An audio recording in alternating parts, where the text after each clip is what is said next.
প্রিয় দর্শক বন্ধুরা, আমি বিশ্বনাথ, জিকে উইথ বিশ্বনাথে তোমাদেরই অনুরোধে দ্বাদশ শ্রেণীর একটি গুরুত্বপূর্ণ কবিতা রূপনারায়ণের কূলে, যেটা বিশ্বকবি রবীন্দ্রনাথ ঠাকুরের লেখা, সেটা নিয়ে আজকে বিস্তারিত আলোচনা করতে চলেছি। আলোচনা শুরুর পূর্বে তোমাদেরকে জানিয়ে রাখবো যে যারা দ্বাদশ শ্রেণীতে উত্তীর্ণ হয়েছো বা দ্বাদশ শ্রেণীর ছাত্রছাত্রী যারা ভিউ করছো, এই ভিডিওটা দেখছো, তারা কিন্তু অবশ্যই চ্যানেলটাকে সাবস্ক্রাইব করে নেবে যদি তোমাদের মনে হয় যে না, আলোচনাগুলো ফলপ্রসূ হচ্ছে। আর ডেসক্রিপশনে কিন্তু লিংক দেওয়া আছে সমস্ত গল্প কবিতার আলোচনা এবং প্রশ্নোত্তর কিভাবে অন্যভাবে লেখা যায়, সমস্তগুলোই কিন্তু আমি চেষ্টা করেছি তোমাদের সাহায্য করার। যদি তোমাদের বিন্দুমাত্র কাজে আসতে পারি তাহলে নিজেকে ধন্য মনে করব। যাই হোক, আজকে যে আলোচনার বিষয় রেখেছি সেইটাই শুরু করছি। বিশ্বকবি রবীন্দ্রনাথ ঠাকুর তার সারা জীবনের যে অভিজ্ঞতা, সেই অভিজ্ঞতাকেই নিংড়ে দিয়েছেন এই রূপনারায়ণের কূলে এই কবিতায়। তিনি শয্যাশায়ী, মৃত্যুর 2 মাস পূর্বে উদয়ন গৃহ শান্তিনিকেতনের উদয়ন গৃহে তিনি কিন্তু শয্যাশায়ী অবস্থায় এই কবিতাটি লিখেছিলেন এবং তার মৃত্যুর পর, তিনি পরলোকগত হওয়ার পর এই কবিতাটি কিন্তু প্রকাশিত হয়েছিল। অতএব এখানে কিন্তু যে তার যে সারা জীবনের অভিজ্ঞতা, সেই অভিজ্ঞতাটা কিন্তু ফুটে উঠেছে। শেষ লেখা কাব্যগ্রন্থের 11 সংখ্যক কবিতা হচ্ছে এই রূপনারায়ণের কূলে। এই রূপনারায়ণের কূলে কবিতা 15টা লাইনে রবীন্দ্রনাথ জীবনের যে গুরু সত্য, সারাটা জীবন ধরে তিনি যে সত্যের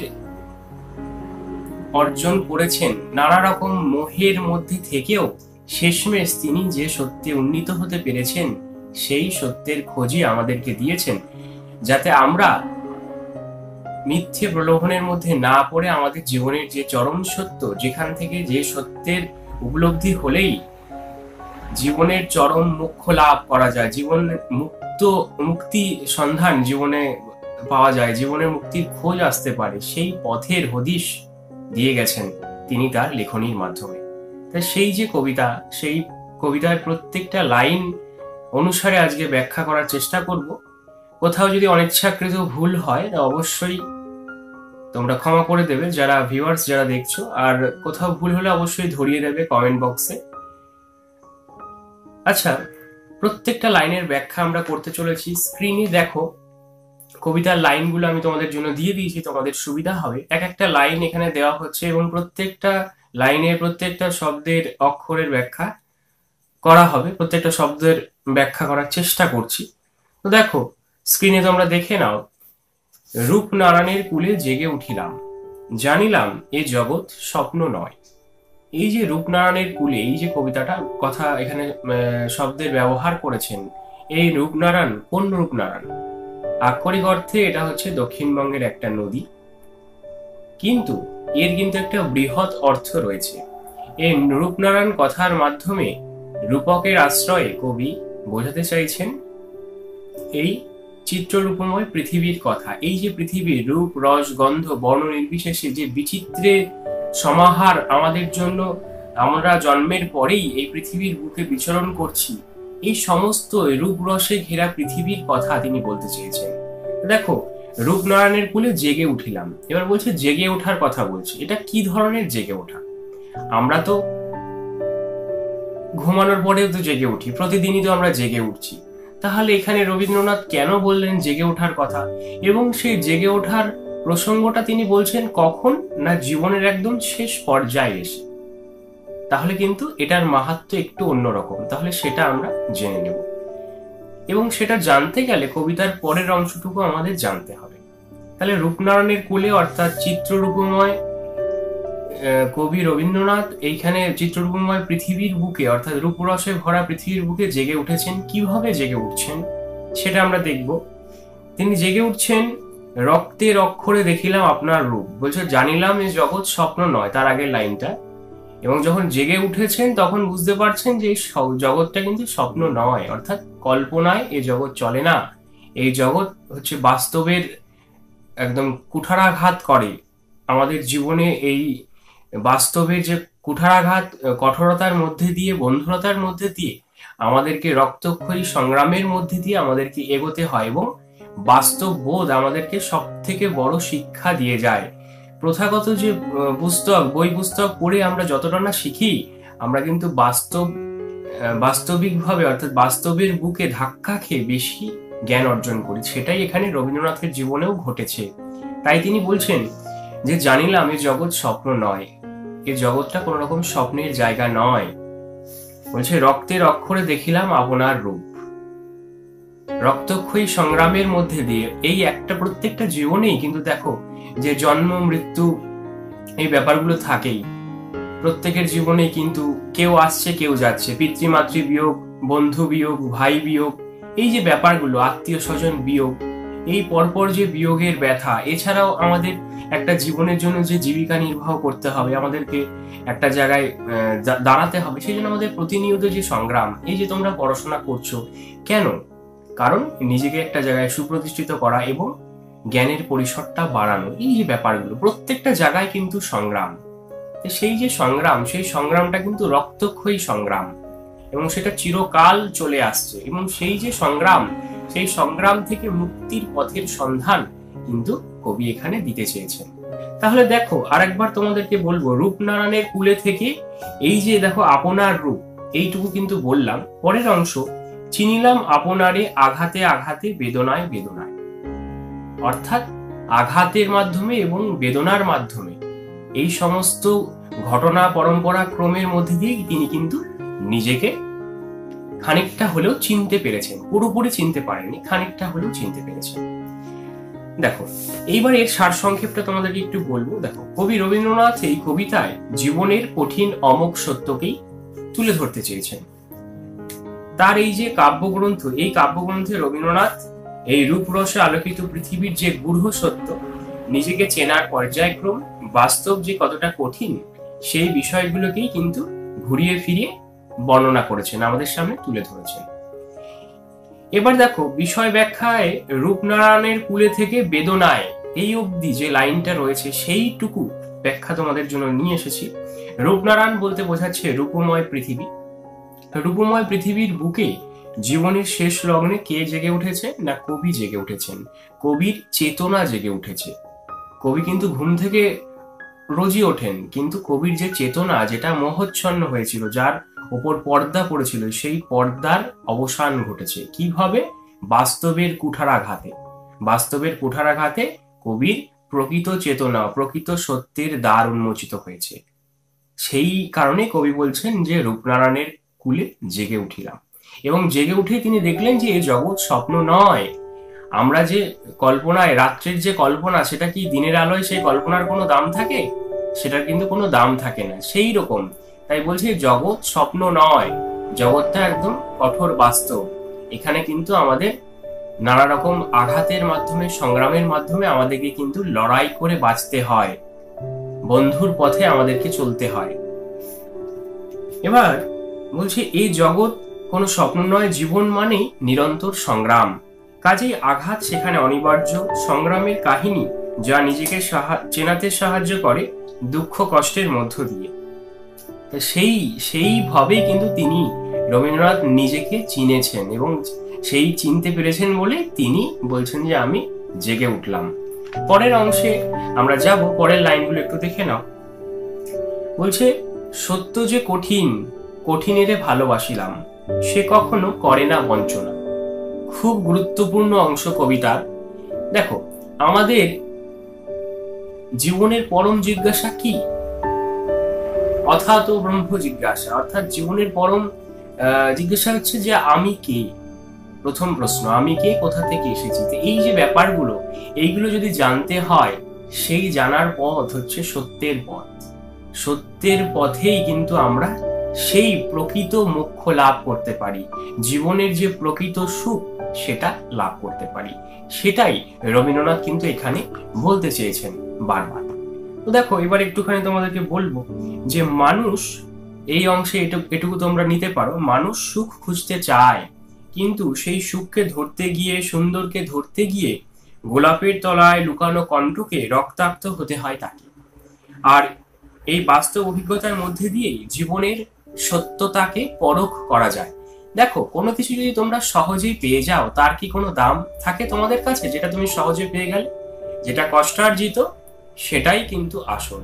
তাই এই জীবনের যে মুক্তি লাভের যে পথ, সেই মুক্তি লাভের পথও কিন্তু সহজ নয়।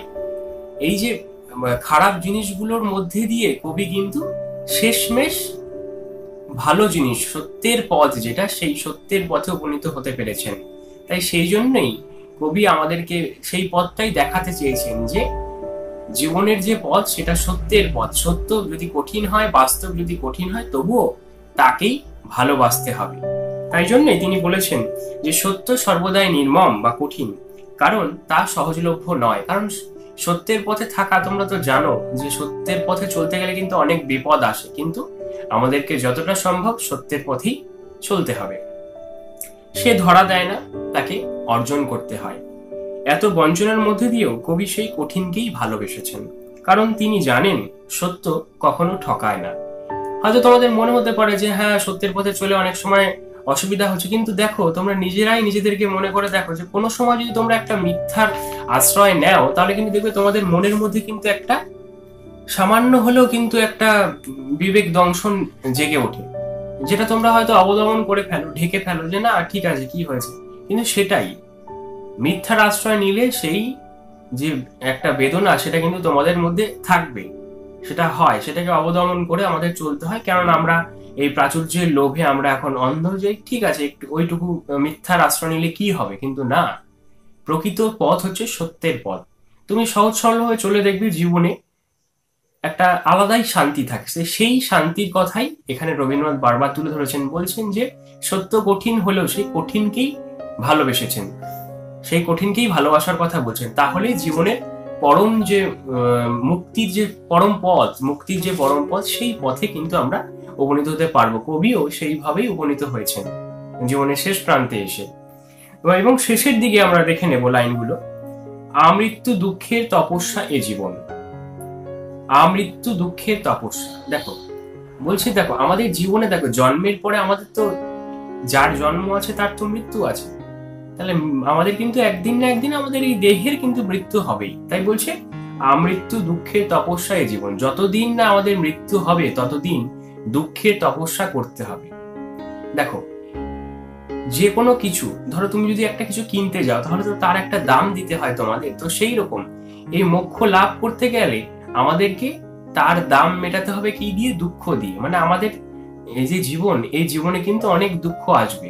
সেই দুঃখের মধ্যে দিয়ে আমাদেরকে সেই সত্যের অনুযায়ী আমাদেরকে নিজেদেরকে তৈরি করে নিতে হবে। সেই কোষ্ঠী পাথরের মতন আমাদের মানসিকতা, আমাদের চরিত্রকে গঠন করবে। সেই জন্যই তো জগতে এত দুঃখ রয়েছে। সেই দুঃখগুলোই আমাদেরকে কিন্তু সেই আসল পথের সন্ধান দেবে। তাই জন্য বলছে আমৃত্যু দুঃখের তপস্যায় জীবন। অর্থাৎ যত দিন না আমরা এখানে থাকবো, আমাদের এই ধরাধামে আমরা বেঁচে থাকবো, এই শরীর নিয়ে আমরা বিভিন্ন কাজ করব, ততদিন কিন্তু আমাদের কি থাকবে না, আমাদের দুঃখের মধ্যে দিয়ে আমাদের এগোতে হবে।